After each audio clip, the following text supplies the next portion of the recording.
Sir, எப்படி இருக்கீங்க? இல்லை, நல்லா ஒரு ஒரு கோக்கு அப்புறம் ஒரு படம் வந்திருக்குன்னா அதுக்கான ஒரு எக்ஸ்பெக்டேஷன். அண்ட் அதே மாதிரி எந்த அளவுக்கு ஒரு ஒரு கோங்கிற ஒரு படத்துக்கு அப்புறம் இப்போ ரவுத்ரம்ங்கிற ஒரு படம் வருதுன்னா ஓகே, இப்போ கோவை பொறுத்த வரைக்கும் அதுக்கான பெரிய டெக்னீஷியன்ஸ் எல்லாமே இருந்திருக்காங்க. அண்ட் அதே மாதிரி ரவுத்ரம் வந்து எங்கள் கம்பெனியில் கோவுக்கு முன்னாடி ஆரம்பித்த ஒரு படம் அது. அதுக்கான ஒரு லெவல் அந்த அந்த காலகட்டத்தில் எப்படி என்னோட மார்க்கெட் எப்படி இருந்ததோ, அந்த கதைகள் செலக்ட் பண்ணுற விதமும் பண்ணுற மனநிலையும் சரி சரி இது கொஞ்சம் ஜாஸ்தி ஆகிடக்கூடாது, கம்மியாகிடக்கூடாது அப்படிங்கிற ஒரு இது. ஸோ எல்லாமே சேர்த்து பிளான் பண்ண ஒரு படம் அது. எஸ், பிடி சார் சொன்ன மாதிரி கோக்கு அப்புறம் ஒரு படம் ரிலீஸ் ஆகும்போது அதுக்கான எக்ஸ்பெக்டேஷன்ஸ் நிறையா இருக்குது. ஒரு என்றைக்குமே ஒரு பெரிய பட்ஜெட் ஒரு படம் ஒன்று பண்ணி அது கிட்டத்தட்ட ஒரு 3 மடங்கு பண்ண பட்ஜெட்டோட 3 மடங்கு சம்பாரிச்சு கொடுத்துருக்குன்னா, அதுக்கப்புறம் ஒரு படம் ரிலீஸ் ஆகுதுன்னா அதுக்கான எக்ஸ்பெக்டேஷன்ஸ் உண்மையிலேயே பெருசாக தான் இருக்கும். அந்த இதில் வந்து எங்கள் கம்பெனியில் இந்த படத்தை நாங்கள் ரிலீஸ் பண்ணோம். நல்ல வரவேற்பு கிடைச்சிருக்கு. கிளாஸ் மக்களை விட எனக்கு தெரிஞ்சு எப்படி வந்து எப்படி இப்போ ஃப்ராங்கா சொல்ல போனோம்னா கோவுக்கு அப்புறம் ஒரு நிறைய கேர்ள் ஃபேன்ஸ்லாம் கொஞ்சம் நிறைய இருந்தாங்க. ஸோ அவங்க இந்த கொஞ்சம் அடிதடிலாம் டக்குன்னு அவங்களால அக்செப்ட் பண்ண முடியல. பட் அப்படியே பார்த்துட்டிங்கன்னா கொஞ்சம் நம்ம நார்த் மெட்ராஸ்லேருந்து செங்கல்பட்டுலேருந்து இருக்கிற மதுரை சைட்லேருந்து எல்லாமே பார்த்துட்டிங்கன்னா பெரிய ரெஸ்பான்ஸ். ஏன்னா ஒரு ஆக்ஷன் ஃபிலிமுக்கான ஒரு பெரிய ஒரு ரெஸ்பான்ஸ் இருக்குது. ஸோ நம்ம மக்கள் இந்த மாதிரி படம் பார்த்து பழகின ஒரு இதுதான். ஏன்னா கொஞ்சம் ஆக்ஷனாக நிறைய பார்த்து பழகினதுனால அதுக்கான வரவேற்பு இருந்திருக்கு. வர படங்களும் அதே மாதிரி கொஞ்சம் ஒரு நிச்சயமாக கோவோட எக்ஸ்பெக்டேஷன்ஸ் நிச்சயமாக அந்த ஒரு லெவலில் இருக்குங்கிற மாதிரி தான் தெரியுது. ஏன்னா வந்தான் வென்றான் அந்த அளவுக்கு நல்லா வந்திருக்கு. நிச்சயமாக ரவுத்ரம் என்னை பொறுத்த வரைக்கும் ஒரு நல்ல ஒரு ஃபிலிமாக என்னோட கெரியரில் அமைஞ்சிருக்கு. என்ன கொஞ்சம் லென்த்துங்கிறாங்க படம், அதுவும் குறைச்சிட்டோம். அண்ட் அதே மாதிரி ஒர்க் பண்ண எல்லா டெக்னீஷியன்ஸும் உண்மையிலே அவங்களோட லைஃப்பில் நிச்சயமாக பெரிய லெவலில் போகக்கூடிய படமாக தான் இருந்திருக்கு. ஏன்னா சினிமாட்டோகிராஃபி பற்றி எல்லாருமே ரொம்ப பெருசாக பேசப்பட்டிருக்காங்க. ஓக்களோட டைரக்ஷன் பற்றியும் பேசப்பட்டிருக்காங்க. மியூசிக் டைரக்டரும் ரொம்ப நல்லா பண்ணியிருக்காங்கிற மாதிரி சொன்னாங்க. ஸோ ஒரு ஃபிலிமாக எனக்கு தெரிஞ்சு ரொம்ப ஒரு ஃபுல்ஃபில்டான ஒரு விஷயமா இருக்குது. அதே மாதிரி பிஸ்னஸ் வைஸாகவும் இந்த படத்தோட பட்ஜெட்டுக்கு ஏற்ற மாதிரி பிஸ்னஸ் பண்ணியிருக்கிறோம். அதுக்கேற்ற மாதிரி படமும் வசூலும் நல்லா பண்ணியிருக்குங்கிற ஒரு இதுதான். ஸோ எஸ், வர படங்கள் பற்றி தான் மெயினாக பேச வந்தது. அதாவது நெக்ஸ்ட் ஃபியூச்சரில் என்ன படம் பண்ண போகிறாங்கிறது தான். இப்போ வந்தான் வென்றான் அதுவும் ரவுத்ரத்துக்கு முன்னாடி ரிலீஸ் ஆக வேண்டிய ஒரு படம் தான் அது. அதுவும் ஆட்டோமேட்டிக்காக எனக்கு தெரிஞ்சு இப்போது ஒரு செப்டம்பர் ரிலீஸ் ஆகிடும் அந்த படமும். ரொம்ப நல்லா வந்திருக்கு. ஒரு பியூட்டிஃபுல் லவ் ஸ்டோரி. டப்ஸி இந்த படத்தில் நடிச்சிருக்காங்க. அகெயின் ஒரு நல்ல ஒரு காம்பினேஷன். ஆடுகாலத்துக்கு அப்புறம் இந்த படம் வருதுன்னா உண்மையிலே அந்த லவ் பேருங்கிறது உண்மையிலே நல்லா இருக்குங்கிற ஒரு இதுதான். அண்ட் நம்பர் 2 தமன்னோட மியூசிக் ரவுத்ரத்தை விட ரொம்ப சூப்பராக சாங்ஸ் ஹிட் ஆயிருக்கு இந்த படத்தில். எப்படி என்னமோ ஏதோங்கிற சாங் மாதிரி இந்த படத்தில் அஞ்சனா அப்புறம் காஞ்சனமாலா அந்த மாதிரி சாங்ஸ்லாம் பெரிய லெவலில் வரவேற்பு கிடைச்சிருக்கு. தமன் நிச்சயமாக தெலுங்குல பெரிய பெரிய படங்கள்லாம் பண்ணிட்டு இருக்காரு. தமிழில் இன்னும் பெரிய பெரிய படங்களும் இன்னும் ஓஸ்தி மாதிரி படங்கள்லாம் பண்ணிட்டு இருக்காரு. ஸோ நிச்சயமாக ஒரு பெரிய ஒரு மியூசிக் டைரக்டராக இருப்பார். படமும் ரொம்ப திருப்தியாக வந்திருக்கு. வாசன் விஷுவல்ஸ் தான் இந்த படத்தை ப்ரொடியூஸ் பண்ணுறாங்க. ஸோ அதுக்கான ப்ரமோஷன்ஸ்லாம் இன்னும் கொஞ்ச நாளில் ஆரம்பிச்சிரும். ஸோ ஷூட்டிங் ஆக்சுவலி இன்றைக்கி போக வேண்டியது. பட் டைரக்டருக்கு உடம்பு சரியில்லைங்கிற மாதிரி சொல்லியிருந்தாங்க. ஸோ அதனால் ஒரு வாரம் தள்ளி போகுது. கௌதம் சார் படம் அண்ட் அடுத்தது மிஷ்கின் சார் படம் பண்ணுறாங்க.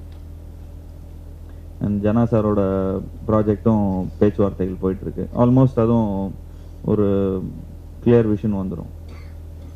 அந்த டைட்டில் ஃபிக்ஸ் ஆகலை சார். ஒரு 3-4 டைட்டில் இருக்குது. ஸோ அது ப்ரொடக்ஷன் மத்தியில் டைரக்டர் மத்தியில் எல்லாருக்கும் ஒரு மாதிரி டிஸ்கஸ் பண்ணிவிட்டு அதுக்கப்புறம் டைட்டில் வைக்கலான்னு இருக்காங்க. நண்பன் சங்கர் சார்கிட்ட தான் சார் கேட்கணும். எனக்கு இந்த வருஷத்துக்குள்ளே தான் வர மாதிரி தான் பிளான் பண்ணிட்டு இருக்கிறாங்க. ஆமாம், இப்போ வந்துடும். அதுக்கப்புறம் நண்பன் வரும். இந்த லைனாக கொஞ்சம் நிறைய படங்கள் தான். கொஞ்சம் டயர்டாகவும் தான் இருக்கணும் மக்கள் என்னோட படம் பார்த்து. ஏன் போர்ஷன் முடிஞ்சு, ஏன்னா அடுத்த படத்துக்கு போகணுங்கிறதுக்காக கொஞ்சம் என்னோட போர்ஷன் கொஞ்சம் எக்ஸ்ட்ரா கேர் எடுத்து கொஞ்சம் சீக்கிரம் முடிச்சிட்டாங்க. இப்போ மிஷ்கின் சாரோட படம் கூட செப்டம்பரில் ஆரம்பிக்குது. அது கொஞ்சம் டைம் தேவைப்படுது, ஏன்னா கொஞ்சம் நல்லா ஃபிட்டாக இருக்கணும். அண்ட் அதே மாதிரி கொஞ்சம் குன்ஃபுலாம் கொஞ்சம் கற்றுக்கணும். குன்ஃபு ஒரு 5 இயர்ஸ் கற்றுருக்குறேன். பட் திரும்ப ஒரு 10 இயர்ஸ்க்கு முன்னாடி கற்றுக்கிட்ட ஒரு விஷயம் வந்து திரும்ப அப்படியே டச் விட்டு போயிடுச்சு. மிஷ்கின் சார் படத்துக்கு. ஆமாம், அது முகமுடி. அது நெக்ஸ்ட் இயர் தான் சார். அது இன்னும் பேச்சுவார்த்தை போயிட்டுருக்கு. அது எப்படி என்ன ப்ராஜெக்டாக எப்படி வரும்னு தெரியல.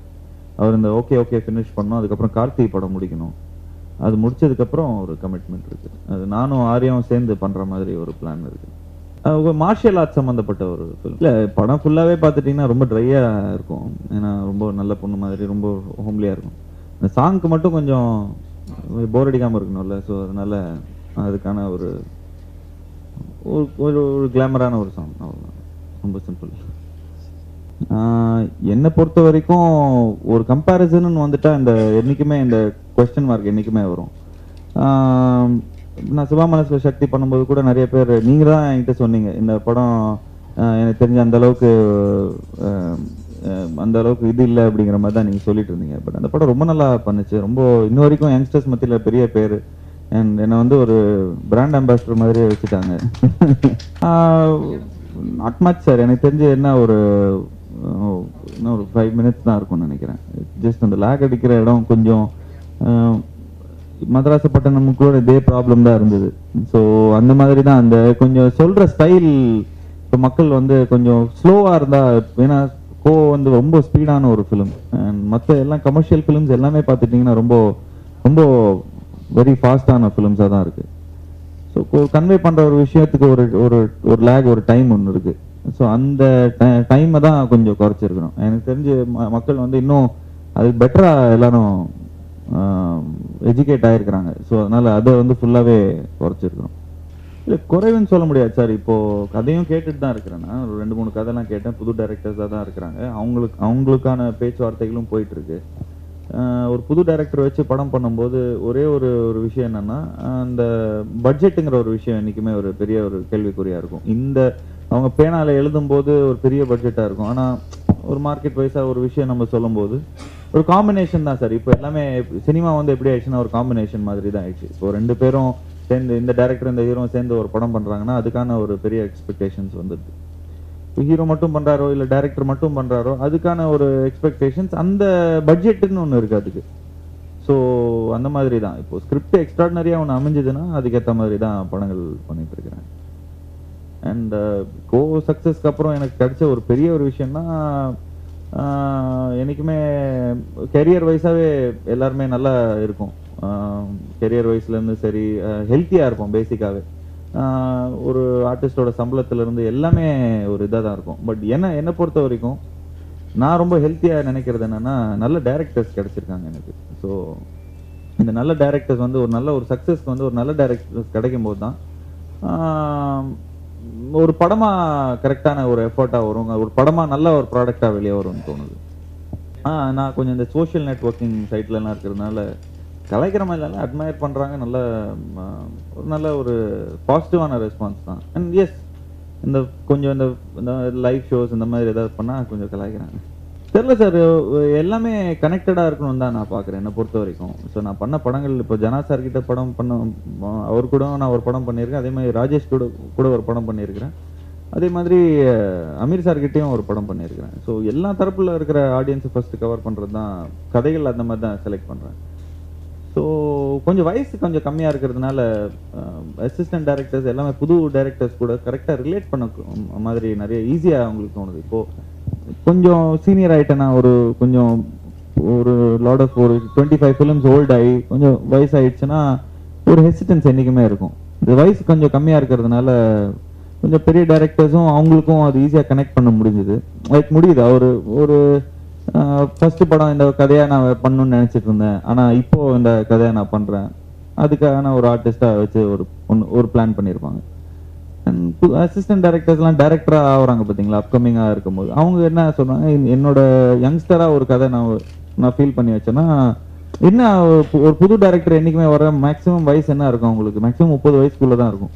ஸோ அந்த 30 வயசுக்குள்ள என்ன அவங்க பார்த்துருந்தாங்கன்னோ அது என்ன வச்சு தான் ட்ரிப் பண்ண முடிஞ்சது. என்னன்னு இல்லை, இருக்கிற யங் ஆக்டர்ஸ் எல்லாமே, ரவிலேருந்து ஆர்யாலேருந்து எல்லாருமே அந்த அவங்களுக்கு அந்த அந்த ஈஸியாக கனெக்ட் பண்ண முடிஞ்சது. என்னைக்குமே இருந்தது இல்லை, இப்போ எப்படி புதுசாக எங்கன்னு தெரியல எனக்கு. நல்ல கதை சொன்னால் நிச்சயமாக பண்ணுவேன் சார்.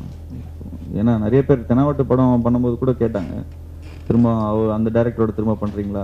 ராஜேஷ் கூட நிறைய பேர் கேட்டாங்க. ஸ்கிரிப்ட் கரெக்டா அமையறது பொறுத்து தான் இருக்கு. இல்ல சார், அது என்னமோ தெரியல சார், அது அந்த மாதிரிலாம் நான் பெருசா பொறுப்பெடுத்துக்கிறது இல்லை. அதை ஒருவேளை நான் நீங்களாம் சொல்லிதான் இங்கெல்லாம் வரும்போது தான் எனக்கு இந்த மாதிரி அப்படியா இப்படிலாம் இருக்கா அப்படிங்கிற மாதிரி கேட்குறேன். மேக்ஸிமம் அவாய்ட் பண்றதை தான் பார்க்குறேன். இது தேவையில்லாத ஒரு இது. என்னை பொறுத்த வரைக்கும்